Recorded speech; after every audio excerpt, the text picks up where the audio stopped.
Hi, I'm Davy. I'm awesome. Welcome to Davy's Awesome Wrestling, where I review wrestling things, all from the perspective of a fan, not an insider. And this past week was the 6th annual AEW Double or Nothing, live from Phoenix, Arizona, celebrating 6 years of AEW.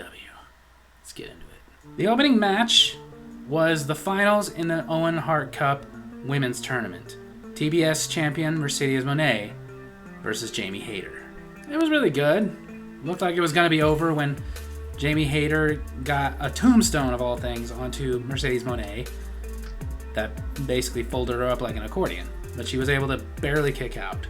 And then as Jamie Hayter went for her Haterade finisher, Mercedes Moné reversed it into a roll-up, got the pin, making her the winner of the 2025 Owen Hart Cup tournament, and meaning she's going on to All In Texas to challenge for the AEW Women's World Championship. Some people were angry about this. They wanted Jamie Hayter to win. Personally, I think this was the right way to go. It's going to set up the TBS champion versus the Women's World Champion, whoever it is.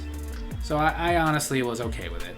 My only feelings towards it was I felt that they could have done a better finals than Jamie Hayter, which is not a knock on Jamie Hayter, but I'll get more into that later.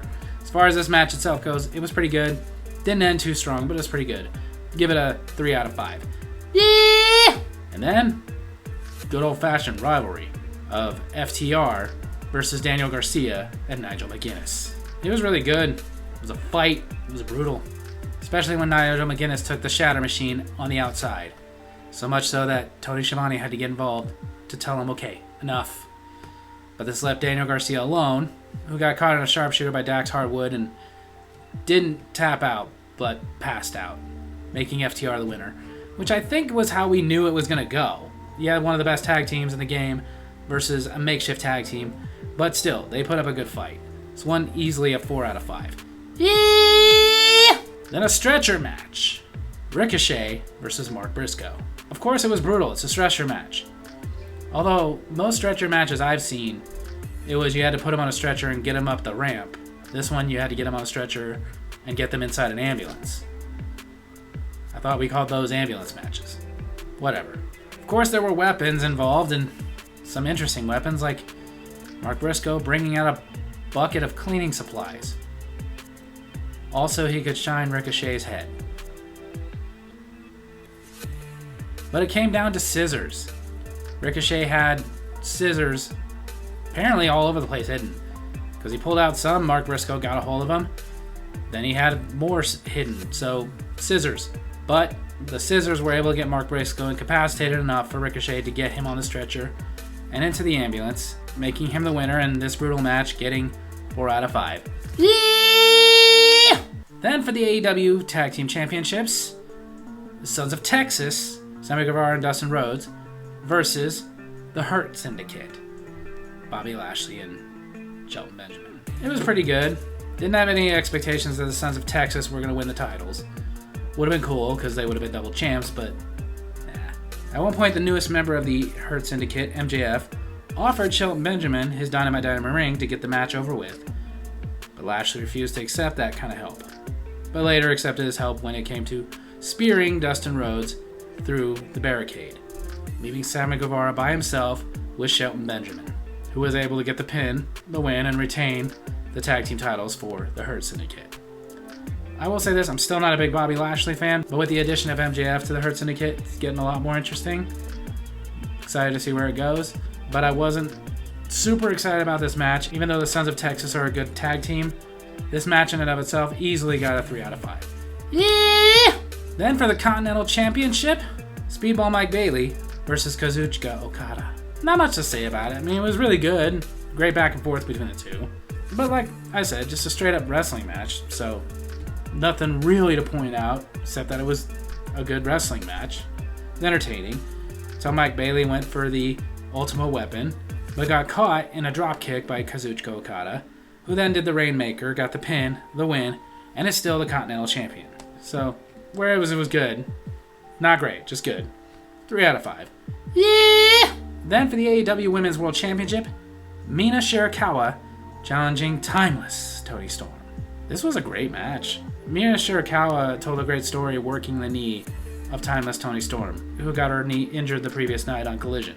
But even with her working the knee and them having just a great match back and forth, I think we all knew it was going to be Timeless Toni Storm, and it was. She got the Storm Zero, the pin, the win, and retained her AEW Women's World Championship, signifying that she is going to be the one to go to All In Texas to challenge Mercedes Moné, which I think makes a great marquee match. But to make sure there was no hard feelings, after the match, her and Mina Shirakawa shared a kiss.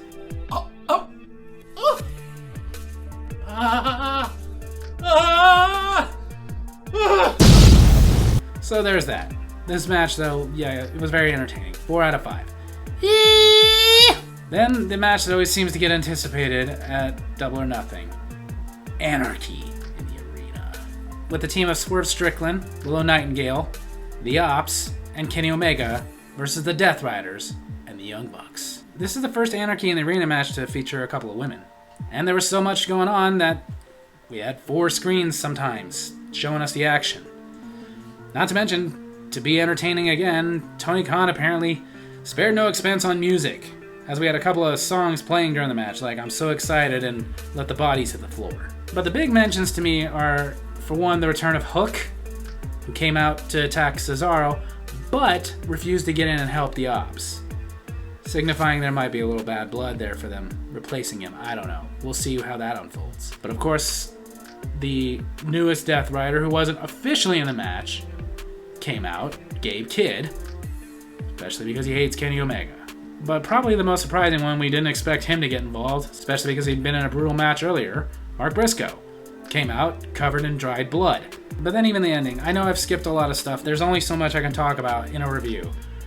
But Swerve Strickland, taking a page out of the Young Bucks book, with his own brand of sneakers that he had specially spiked with thumbtacks, did a swerve stomp with the spiked sneakers onto Nick Jackson, and that was able to get him the pin, the win, for his team over the Death Riders. It's Anarchy in the Arena. Unless they do something really crazy or stupid like they've done before, it's always a great, great match. 5 out of 5. Yeah! Then, a trios match. The Don Callis family members, Kyle Fletcher, Konosuke Takeshita, and Josh Alexander versus Paragon. It was good. I think it just had the unfortunate spot of being right after Anarchy in the Arena. But it was a good back and forth trios match until Kyle O'Reilly had gotten Kyle Fletcher in a guillotine, but Konosuke came in, pulled down his elbow pad for an exposed elbow to the face, which Kyle Fletcher reversed into his patented brainbuster, got the pin, and the win for the Don Callis family. Like I said, it was a good match, but ultimately didn't really mean anything. 3 out of 5. Yeah! Then the main event, the Owen Hart Memorial Cup Men's Finals of Hangman M. Page versus Will Ospreay. This match was so good. At first, I was thinking it was a little weird that they were going to put the tournament match at the end of the main event, but I got it. Even though there were a couple botches, like a very bad landing of a Styles Clash from the apron onto the arena floor, I'm glad that Hangman Adam Page is okay, because that was a little sickening. And then there was the botch of Hangman Page was going to get the Deadeye onto Will Ospreay on a table, but table gave out. So after they got up, he just ended up doing a Deadeye onto the rubble. But either way, even with these botches, they just kept going like these two could. Just intense back and forth until Hangman Page was able to get this buckshot lariat onto Will Ospreay, get the pin, the win, and he is the 2025 Men Owen Hart Memorial Tournament winner, and he is going to All In Texas to challenge Jon Moxley for the AEW World Championship. I'll get more into my feelings about that in a minute, but for right now, this match, another 5 out of 5. Yeah! So AEW Double or Nothing 2025 overall. Damn good pay-per-view. There were things that I was disappointed about.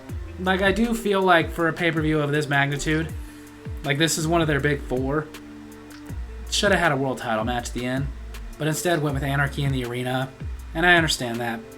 I just feel like it was out of place. But then again, I also accept it because I think at this point we know with the terror that Death Rider has been on, Jon Moxley's not losing that title at least until All In. but I do say they kind of need to take it off of him at All In. I have heard some complaints about Mercedes Moné winning the tournament. I think that was the way to go. The only thing I think that wasn't the way to go was to give away her and Athena on television. I think they should have been the ones in the finals, because you have Athena, who's been undefeated for a couple of years now as Ring of Honor Women's Champion, and you have Mercedes Moné.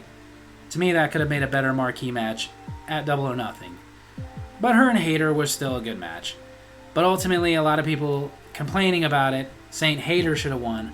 I like Jamie Hayter, of course, former world champion, but we've seen her and Timeless Toni Storm many times. I think Mercedes Moné and Timeless Toni Storm makes a better marquee match. Especially because you have the name that Mercedes Moné has built up before ever coming to AEW, and you have Timeless Toni Storm, who's built herself up since coming to AEW. For their biggest show of the year, that's the way to go. The FTR versus Daniel Garcia and Nigel McGuinness, I know some people wanted to go a different way. That would have hurt FTR, and that doesn't hurt Daniel Garcia or Nigel McGuinness. In fact, makes him look good, because Nigel McGuinness wrestling, we're all always loving it, hoping that he'll go back to a full-time schedule. The Anarchy in the Arena match, I was happy about. Last year I wasn't, because I felt like they did some stunts that were just stupid, like really going to hurt somebody. And this one, of course they did stunts. It's the Anarchy in the Arena. Of course they're going to do that. But nothing to the point that I was like, what are you, nuts? You're going to kill somebody. Just stunts. The Men's Own Heart Cup winner, I was a little disappointed. I wanted it to be Will Ospreay, but as a little bit of time has passed and it's settled, I get it. I'm okay with it.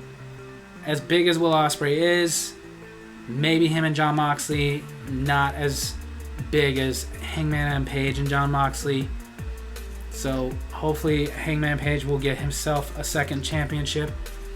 And I will say this, hopefully that championship reign will be more interesting than his last one. Will Ospreay, I still feel like there's things they could do with him, some other things they could do to build him up to being a future world champion. Not that he isn't ready for it now, but I do feel like they could build him up a little bit more. I would love to see a program with him and Okada for over the Continental Championship. Maybe him and Adam Cole going after the TNT Championship. I guess we'll see what goes on with that. But Hangman Page, he's been involved in this Death Rattle rivalry for a while. It might be the way to go. So we'll see what goes there. Either way, I think this sets up two really great matches for All in Texas. I think this was a great pay-per-view. It was very fun. Felt like it was going somewhere, ending certain stories, building up others, which is what pay-per-views are supposed to do. I wouldn't say it was perfect, but there was no match I wouldn't consider boring. Every match was entertaining. Just some not entertaining enough to get fours, but couple of fours, few threes, couple of fives. Easily I would give AEW Double or Nothing 2025 a 4 out of 5. Yeah! So there you have it. That's my wrestling with this week. Hope you guys enjoyed it. And if you did, make sure to hit like, hit subscribe, hit the little bell so you get notifications for when I post the videos. And leave a comment I can respond to in my next comment corner. Tell me what you thought of AEW Double or Nothing 2025. Tell me if you're looking forward to AEW All In. Love you guys.